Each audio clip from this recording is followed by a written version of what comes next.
Hello, everyone. Welcome. We're happy to have you back.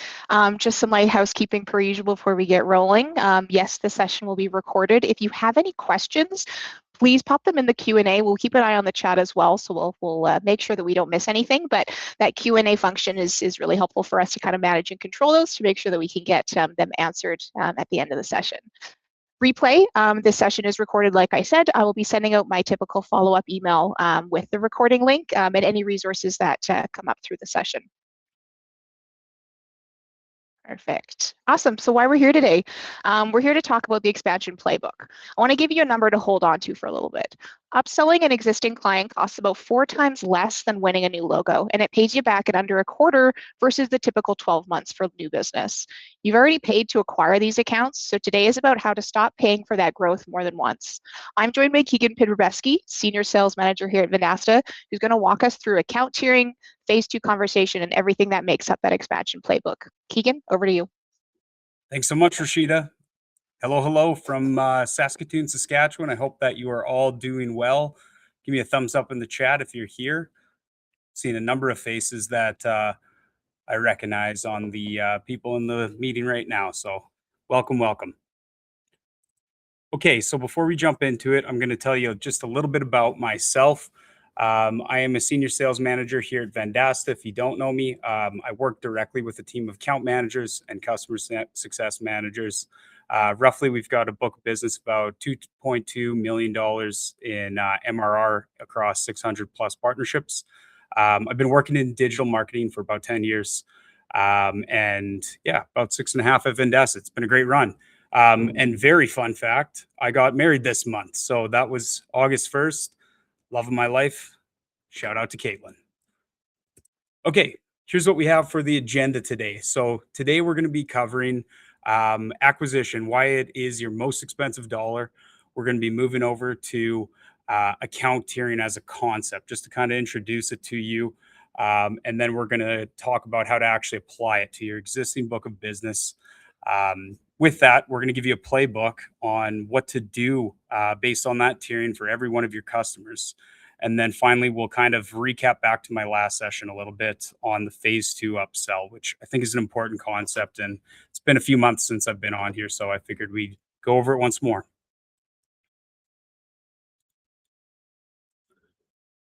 Okay. Perfect. This is a quick recap here. So a concept that we talk about lots, and maybe some of you have been on a strategic business review with me, but what it is a structured meeting where a vendor and a client, or an agency and a client, think any sort of client supplier relationship, get together and reevaluate a relationship, look at the health, the performance, line on goals, and identify potential opportunities for growth. Based on the last webinar that I did, it was actually quite surprising how few agencies do strategic business reviews. If I'm remembering correctly, it was about 20 or 30% of the folks on that specific meeting. But we found a lot of value as a group that potentially this is something that we could start folding into our day-to-day workflow with our end user clients. But if I say SBR, I try not to use the acronym. It does mean strategic business review. Okay, first one up here. I want to give you guys a couple stats on acquisition as a whole compared to expansion. Why I really do believe that agencies that focus on their expansion motion of their existing customers are really setting themselves up for the long-term success. Okay, first one up. So right now, if you have a client in your book of business and you attempt to upsell them, you've got a 60 to 70% chance versus on an acquisition side, 5 to 20% chance. And 20%, may be high for some folks. I've heard of crazy numbers like, I close 50% plus of my clients. Who knows? But I think we can all agree that having that conversation, getting an additional dollar from an existing client is easier if they're in a good space compared to a net new. The payback period is a lot shorter on an expansion play versus a new acquisition play. Expansion payback, like, usually can get the revenue within the quarter versus potentially a long courting period for a new logo, which might have a payback period of 3 to 12 months by the time you acquire them and recoup all the money that's been spent on the initial acquisition. Okay, so this is a really interesting study that was done a long time ago at Vendasta here, but it was a churn study that we did about our agency partners and user clients. What we found was that 60%, 62% of clients that were not upsold in the first 90 days ended up churning within 2 years. And that's the number one indicator of long-term retention of a client was an early upsell right around the 3 month mark. It really did show like reevaluation of the partnership, understanding that we're making progress, the goals, the priorities are changing and not necessarily stagnant. Um, I really do believe that from an initial sell point, 90 days is the right time to have it. You can set that expectation right at the beginning of the sale, which we'll talk about a little bit later. But yeah, really just setting those early milestones so that you can check them off and show that you are continuously making progress. Okay, I have 4 polls for today, and this one's a little early, but I'm very curious from the group. We get a ton of good information from you guys. What percent of your clients currently are upsold during their life cycle? Like, it could be any sort of upsell that you're doing. Maybe it's just conversations AI, just a web chat. That's a very common upsell that I'm hearing nowadays. Maybe it's we started with just doing socials and now we're doing paid ads. I'd love to hear from the group.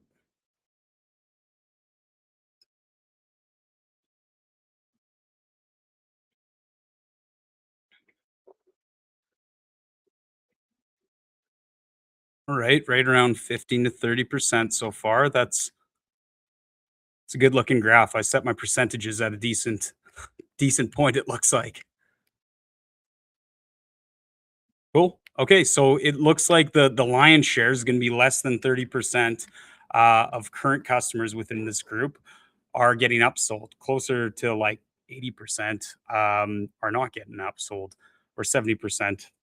Um, Really interesting. I'm hoping that potentially after this webinar, I can inspire you with some tactics here to potentially get you on the right path in order to get some more revenue out of your existing book of business.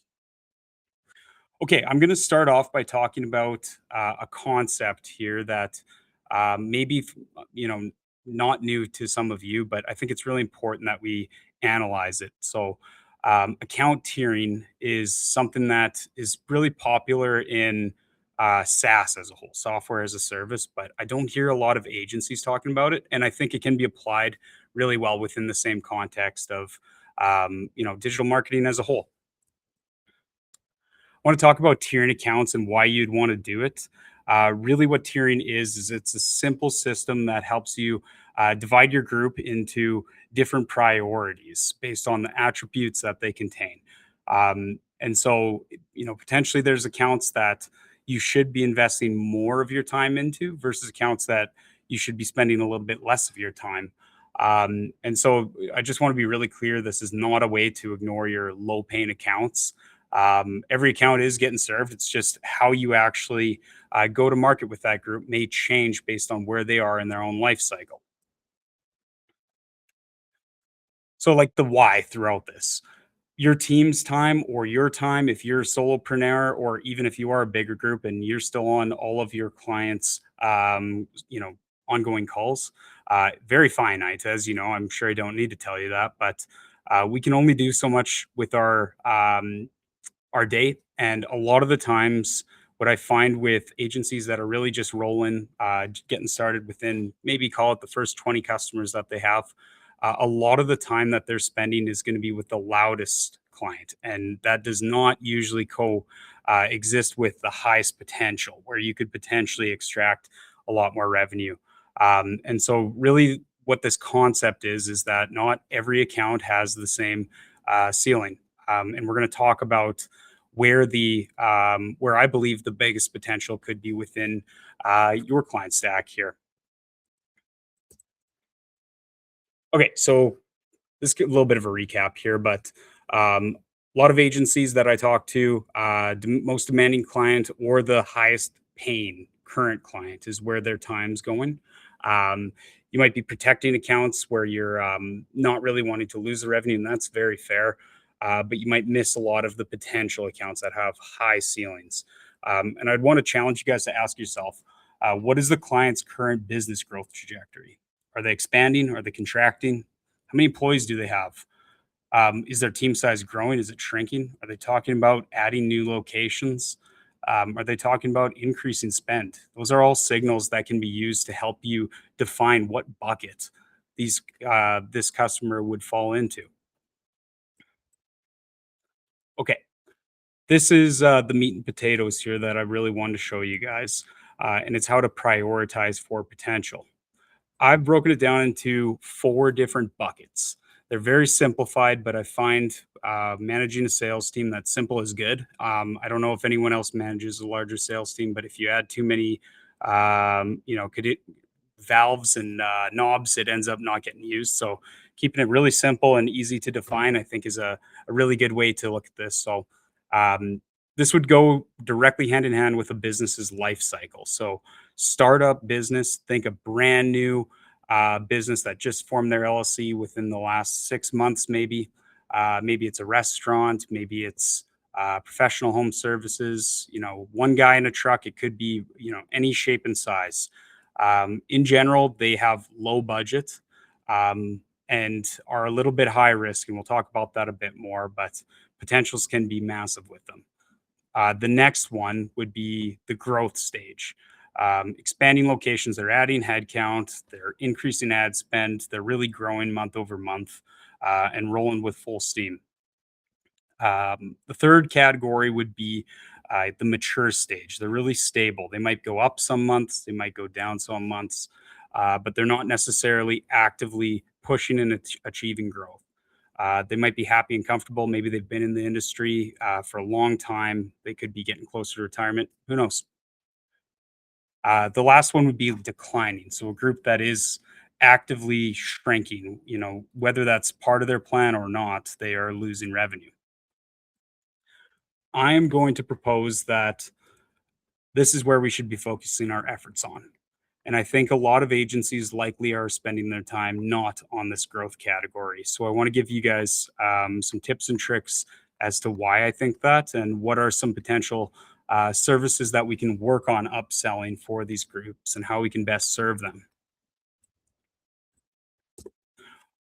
Okay, so I want to talk about a very simple system here on how you can put these folks into a bucket. There's 2 things that you're categorizing them on: future potential growth and their existing revenue. If they are, for example, high potential growth and low existing revenue, they would be a startup most likely. They are likely a new business. If they are high existing revenue and low potential growth, they're likely mature. And yeah, we'll talk about priorities here, but I believe that agencies should focus on the growth category as a number one. They're high revenue currently for you and high potential growth. Mature to protect the existing revenue that you have with your business. The startup to invest in potential growth in the future, and then declining, I think, should be the lowest priority for the group. But I am very open to debate. I use something very similar like this, which is why I'm really curious to your guys' feedback as well. Okay, I am very curious here. What bucket does your current top client paying client fall into? I have a suspicion that it's going to be either growth or mature, but my heart says it's going to be mature because they've really come to the limit here. But could be wrong. Maybe they start backing off of spend at that point. So I am very curious about this one. Oh yeah, and I added the declining revenue. I genuinely feel bad if for you if your client is your number one client is starting to lose revenue.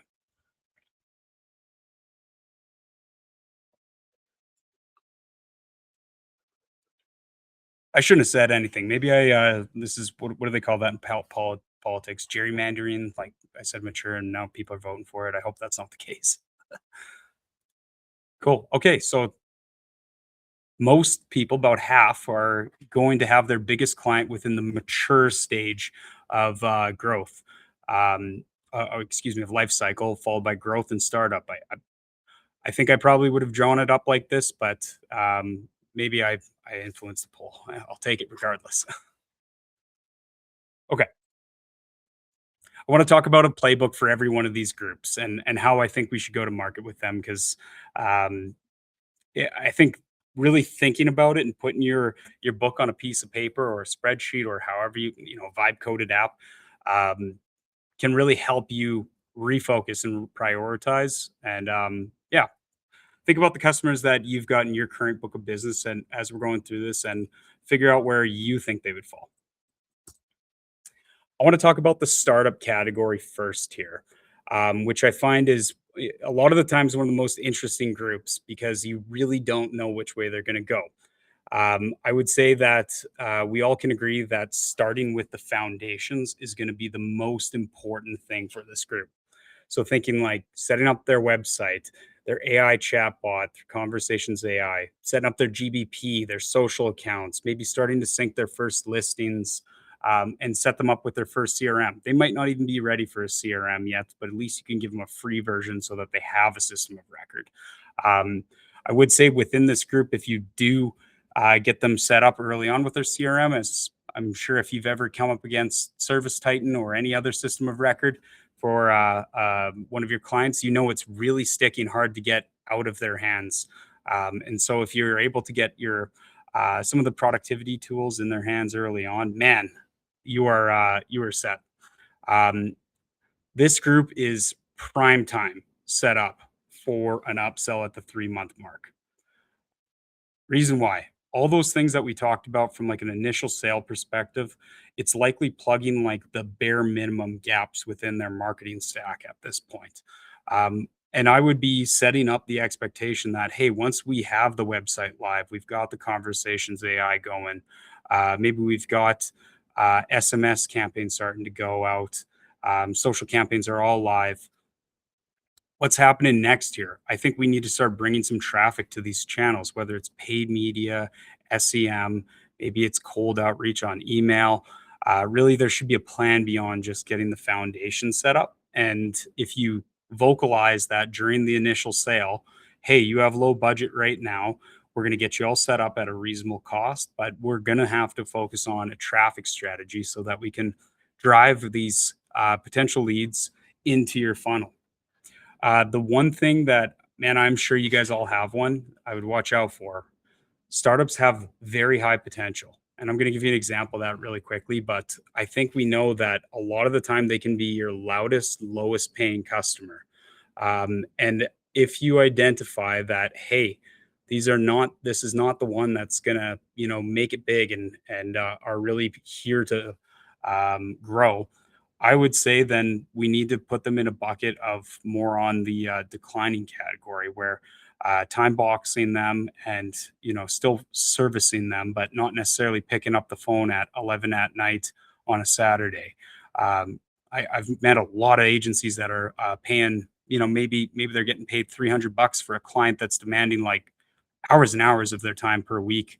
And so I would just be reassessing the startup group because they have the potential to just absolutely be a staple within your business. But they also have the potential to really distract you from other huge opportunities. Okay. I'm going to tell you guys a real story about a startup and just like what the potential could actually be. There is a partner of ours. He's been working with us for not a long time, but he's been in the industry for, I think, 30 years. And when he was getting into digital, earlier on in his company's history, he ended up servicing a landscaping client out in the New Zealand, Australia area, and started with one location and grew them to 80 locations over 20 years, who they're now being serviced for listings, reputation, social through the Vendasta platform, which was pretty cool. They definitely didn't start with us, but in the last year they were migrated over from a competitor, and yeah, just like a lifelong relationship from a dude with a lawnmower that wanted to strike out and try his own hand at being an entrepreneur and was really successful, and that's really uh, what the potential is growing to multi locations, growing the spend, and just helping him through all the marketing endeavors throughout the years. So I thought that was a really cool story from someone who's a veteran in the game and been doing it for a very long time.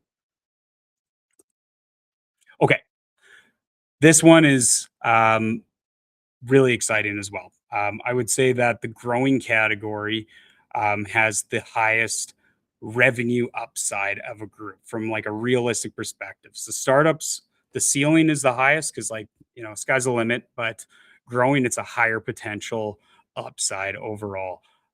This is really going to be the ones that if you're looking at a forecast of your future revenue, expect that this is going to be a higher percentage conversion compared to a startup or a mature company. Really, what your job should be is adding additional services, not necessarily substituting or subtracting. It's really taking what's working and seeing if we can pour some gas on the fire. Um, in my opinion, the growth category, so potentially, strong revenue or getting to be really high revenue with a high potential should be your number one priority. This is the one, if you are going to take calls at 11 p.m. at night on a Saturday, this is the group that I think it should be. Um, where do I think that this group has high potential? I think if you're already doing ads and SEO, increasing spends, adding new channels, that's going to be a huge opportunity for them. Um, it is very high potential that they are still figuring out systems of record at this stage and getting them to use conversations AI, CRM AI is going to be a big win for them. It's also a really good potential that they might be still in startup mode and doing some of the services in house, like think social posting or maybe blog posting. They could be just doing it on their weekend or doing a very poor job of it. And at this point, they're really gaining revenue, and it would be a really good time for a pitch to start outsourcing those services to an agency like yourself. And so, what I would say is that groups, from my experience, the groups that are really growing, they are not going to be eating up a lot of your time. They are out there running their business, just trying to catch lightning in a bottle and growing as quickly as they can, you know, trying to make it, work over the absolute hectic day that they have. I think the biggest thing to watch out for is not to wait for them to ask for next steps. Be proactive with your outreach. Really, you really want to command their time and show them that you are the trusted advisor. Growing businesses like that are going to have a million and one different opportunities for marketing and productivity. Some of them might have shiny object syndrome. You want to protect these guys and really build out plans for them. Um, Similar to what I was chatting about with the startup group, like if they are opening new locations, they're going the multi-location route or starting new offices, new restaurants, whatever the industry is. This is a really great opportunity for new clients without spending any acquisition dollars at all. And if you're working with them on a regular basis, I think you can suss out what's actually happening in their business and be the person who's got a plan as they're making the plan. Okay. One thing I want to say is that growth stage companies can stay in the growth mode for decades. I was kind of thinking about this of like, how long are these time limits that companies can stay like this? It's like think of something like Home Depot. I'm not going to say that you're going to keep Home Depot from the day that it was incepted until today when it's I don't know if it's in, for sure the S&P 500, multi-billion dollar corporation. But you could service it through a very significant period of its life. And I've met agencies that have gotten there and continued to service and grow these groups. And the only reason they got them is because they continue to treat them for what their potential is. As they're growing, like if you're looking at a percentage of their total revenue, like let's say 10% is going to marketing, ideally that's coming directly into you and you've got a plan for it at every step of the way. Okay, I want to talk about the mature group now. So mature is I don't like using the word, but it would be like your core cash cow kind of group, like your core audience that really does keep the lights on. It's the ones you really worked for to get. This group is hard to get a lot of the times because they all have an existing provider at this point. They, likely if you're going to get them, you're going to win them over from another business, or they had a bad experience with their agency, decide to fire them, whatever. You happen to land them as a client, and I think the biggest thing for them is going to be operational efficiency. They're at the point where they're not necessarily growing, they're not really contracting. Figuring out ways for them to run their business more efficiently through AI and automation is a huge opportunity. If they're an existing client of yours and maybe they're a little bit late or slower to adopt AI, they're on the backside of the adoption curve.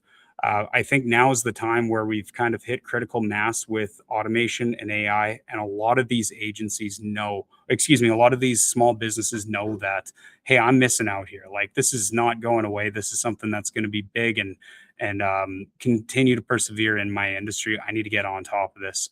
Um, it's a great time to also look at potentially deploying some of our other agents like Social AI Premium.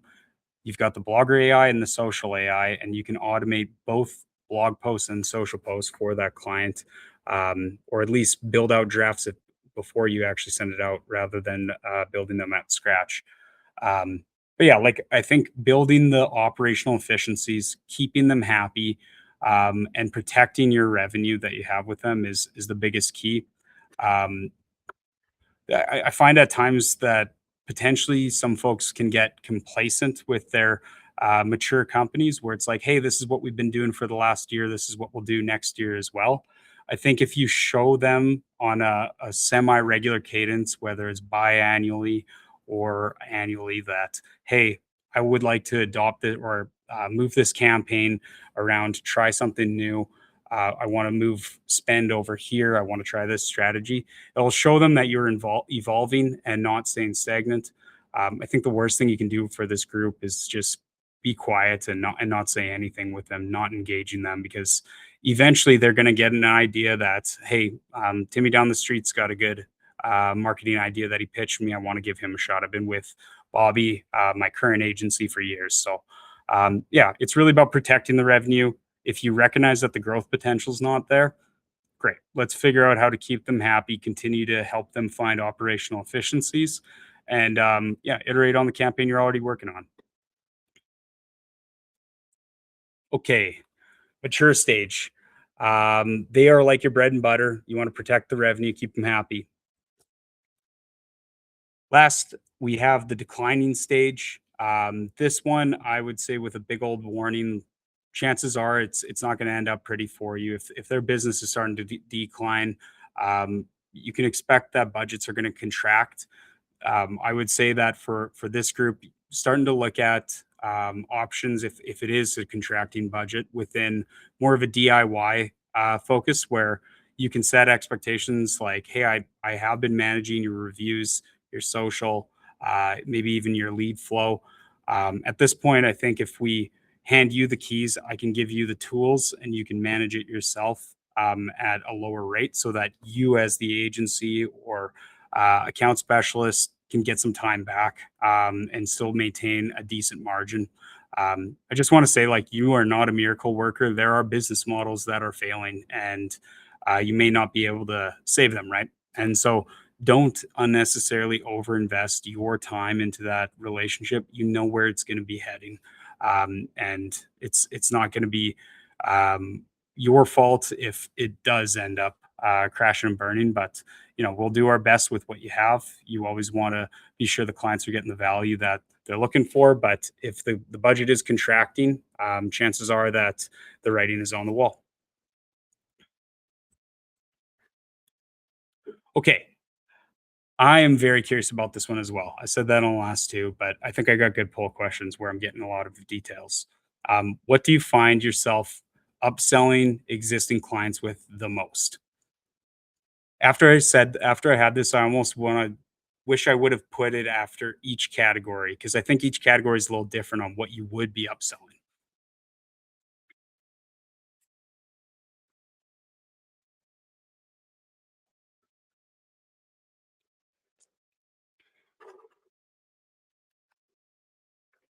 Yep, conversation AI is a big time front runner right now. Ads makes a lot of sense, I think, as well for folks who are just getting past that startup phase and moving into the growth phase for sure. You're kicking off your first campaigns. CRM and automation, I think for those growing to mature groups, 100%. I'm a little surprised that SEO is not higher. I know a lot of website agencies where they focus as like webs is their core focus, where um, they end up having a lot of upsells into SEO. It's just part of their expertise, and they feel really comfortable selling it. Pretty even split. I'm really impressed. I think that it really does depend on like what kind of clients you're working with, and at what specialty that you have, what you feel comfortable with. There's really opportunities in all of them. It just depends on where the customer's at in their life cycle. Alrighty. I'm going to talk about the phase two conversation for folks who were on my last webinar. This will be a little bit of a recap, and I alluded to it earlier in this call as well as what the phase two conversation is. But it's really just planting seeds for you to harvest down the line with your new acquisitions, or even your existing customers. It could happen on an SBR as well. Um, Really, what you're doing is you're setting up the next steps as you're closing or onboarding or going through an adoption phase here. Um, and so if you're looking at like potentially you just closed a new deal, and we'll talk from a startup perspective. You close a new startup. Hey, once we have this website live, we have your GBP set up. Your LLC is finalized. Whatever it is that they need getting done. This is what I'd like to do next. I would like to start a social strategy. I want to start listing syndication so that we can start getting at least some foundations in place for SEO. I want to start using the same social AI tool to automate blog posts to really help with your SEO as well. There's a million different ways you can take it, but setting up the expectation that like we're going to reconvene in a determined amount of time once this first step is complete to execute on the next part of the plan. It's really showing that you've got a vision and a plan for that group, and that it's not a transactional sale. It's a long-term partnership. You are reassessing where we are at this point. And sometimes you might come back at the 90-day phase and they'll say, hey, not a good time right now. We do not have the money. It's tight. Can we, push this to Q4 instead of Q3? That's all right, but they already knew that the expectation was there. That there is going to be next steps, and there's going to be a price tag associated with it. I want to talk about just like one more scenario. Like, what would it look like from a mature standpoint? Like, what does that upsell look like? Well, it probably looks like on your strategic business review, you're probably discussing how their operational efficiencies are currently. How are things actually running? What platforms are you using for your system of record? Doing some discovery to figure out what the gaps are right now. And you can start baiting them with specific questions. Like if you know that they're not likely using automation, you can ask them, how are they working to automate their sales processes? If they say there is no way, you could say that, hey, I think that I could be potentially instrumental. I would love to spend some time with you to better understand how you're currently selling and how we could add value. You can book a follow up call. All of a sudden, you've got like the equivalent to a new prospect, except you know them by name and have been working with them for years. It's a new opportunity that you've created from that strategic business review. So there's a lot of different ways you can do it, but by having those conversations with your clients is really the only way to set yourself up. And I think just like really important, we're not order takers, we're not vendors. It's not a press five to get a reputation management agent. I think some folks are try that, but what I see from our most successful agencies we're working with, they really do have like an advisor type approach where they're able to act as that trusted local expert or industry expert if you're hyper verticalized, and they're going to listen to you as this is the wave to success, providing them the pathway that is going to work for them, and helping deliver a next phase there. So you are the expert. They're coming to you not for fulfillment. They're coming to you also for your advice, your expertise, your roadmap. It's not just a fulfilled. There's a million places they could get other services, but they want to believe that you are the person with the plan. And so if you provide it to them, and it might include an upsell at some point, they're going to get on board with it as well. Okay, I don't know if I'll spend too much time on this one here. I'm just checking the time, but um, we kind of laid through different client upsells at different points. It's a lot of different ways you can do it. Really, it's just dependent on what they're currently doing, where the gaps are at. If you know that they're not doing reputation management yet, and they're a startup or a growing agency, maybe saying like this is something we're going to start working on once we get everything dialed in. Okay, I have a poll that would be the one recap from my last one. I'm curious if it's changed at all. Do you currently introduce a phase two during your initial sale where you talk about, hey, this is going to be the next step here? This is once we do this website, we're starting on SEO. We're going to start ads. At fairly low amounts last time, so I'm curious if that's changed at all.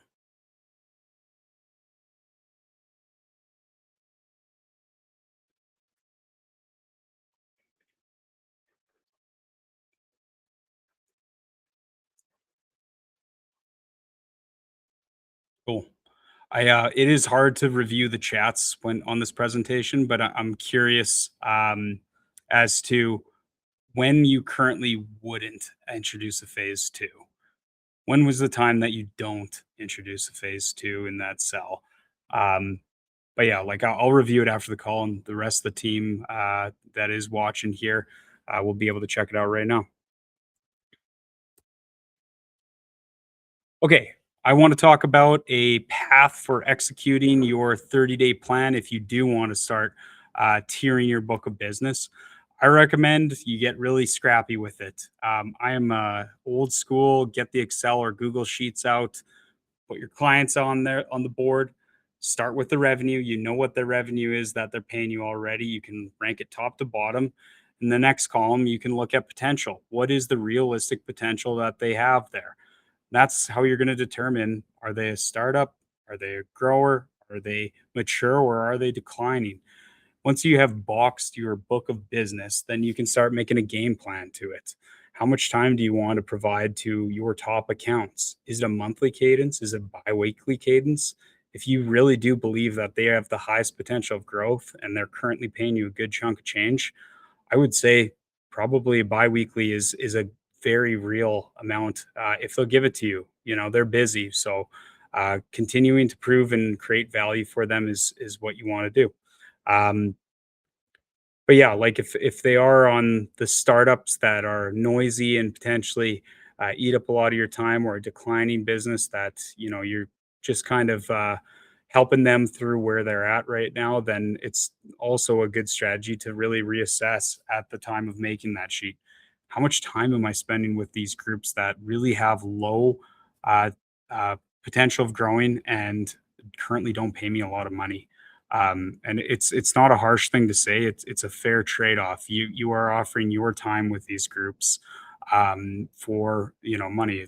We're trying to grow your business as well in the process. And if you've got a $100, $200 a month client that's eating up hours and hours of your time, chances are we need to reset expectations with what's actually acceptable there. So yeah, like I would say also in the 11 to 20 days, start planting those seeds for phase two conversations.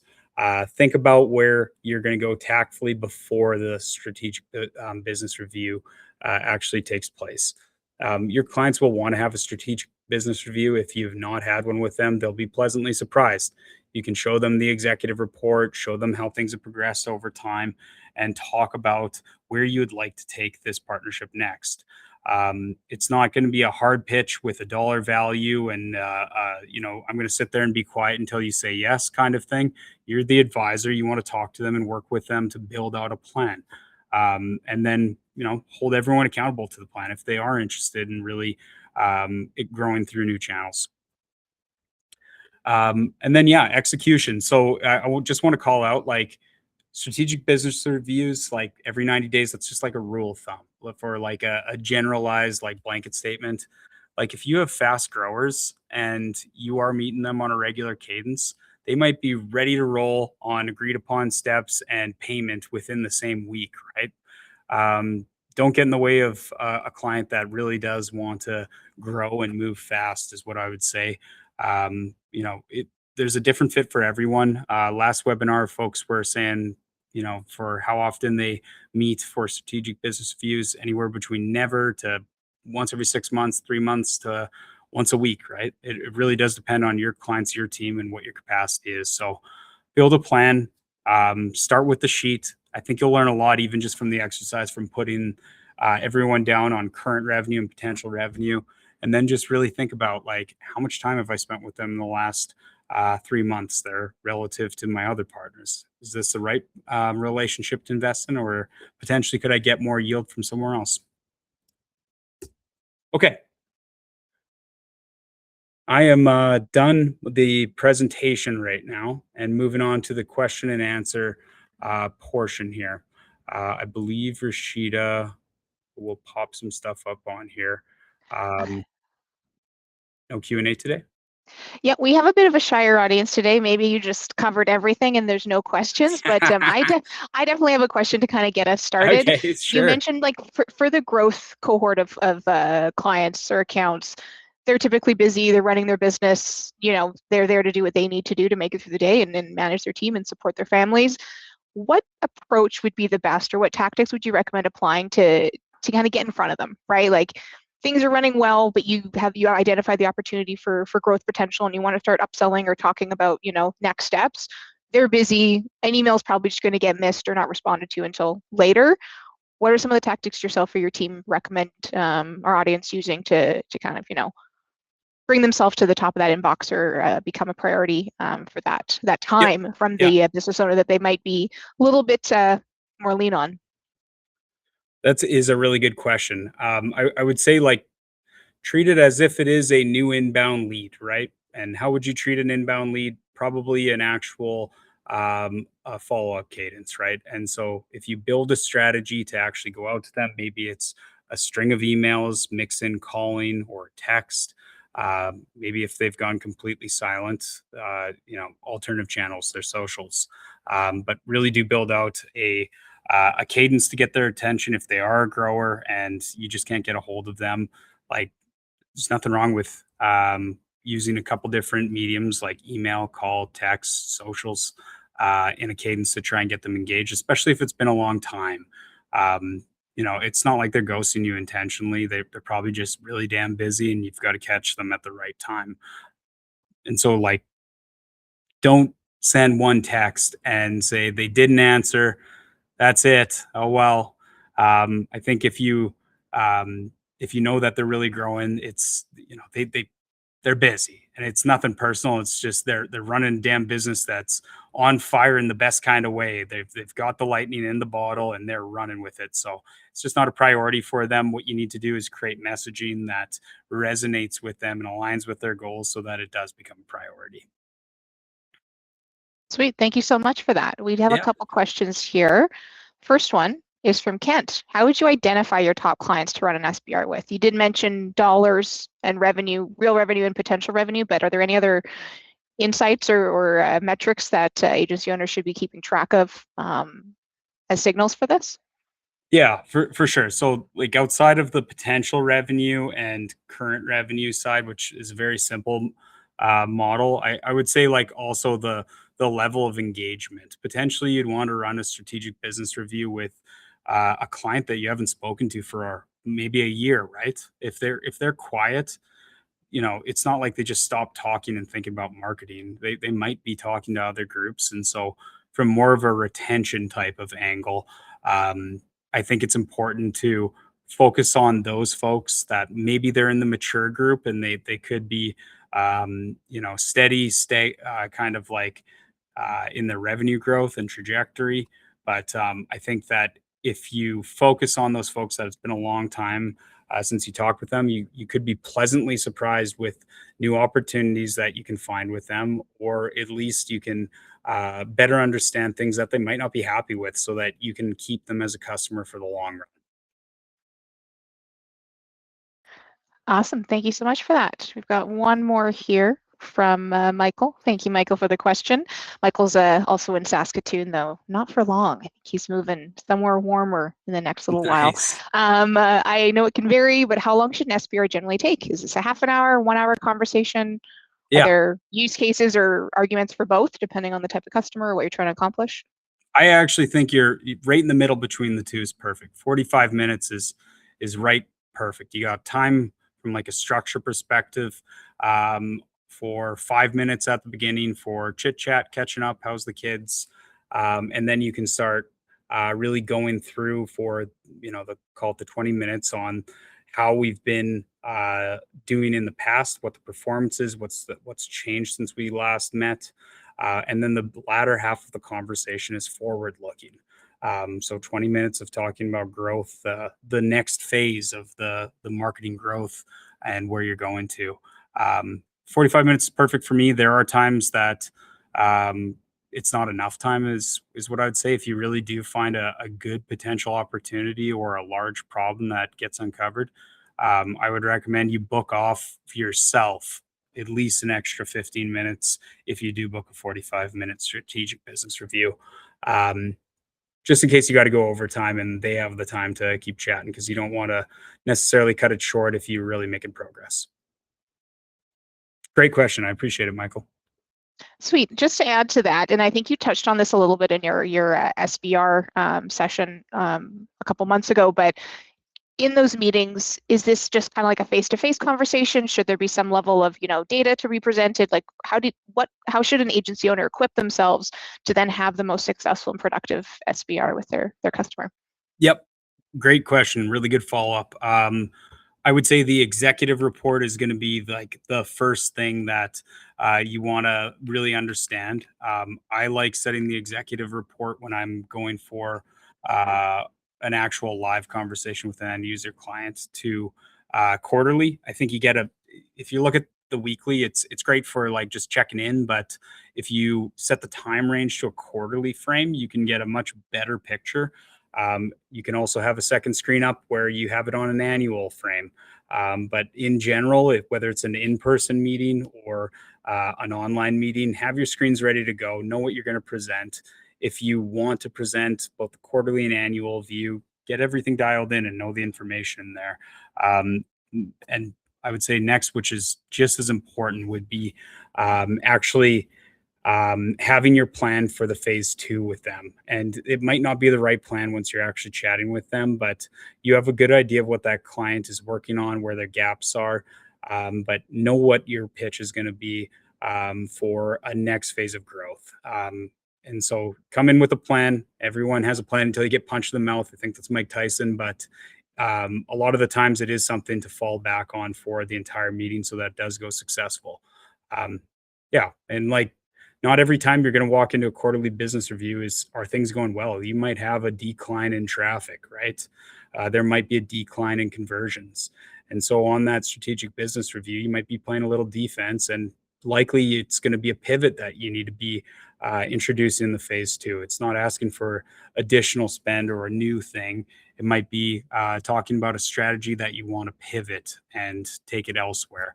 And that's going to really build a lot of trust. And I mean, in the long run, get better results for your clients if you're taking their spend and moving it to where you believe they can get the best results. Awesome. We got one final question here. We are coming up on time. So Cool. this again leans nicely to what we've just been talking about. From Derek, what outcome? Oh, you can read it, but what outcome would you look for to consider an SBR a successful meeting?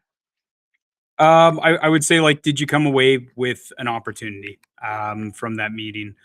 Whether it's like a growth opportunity or potentially a new strategy that you want to work on with the client.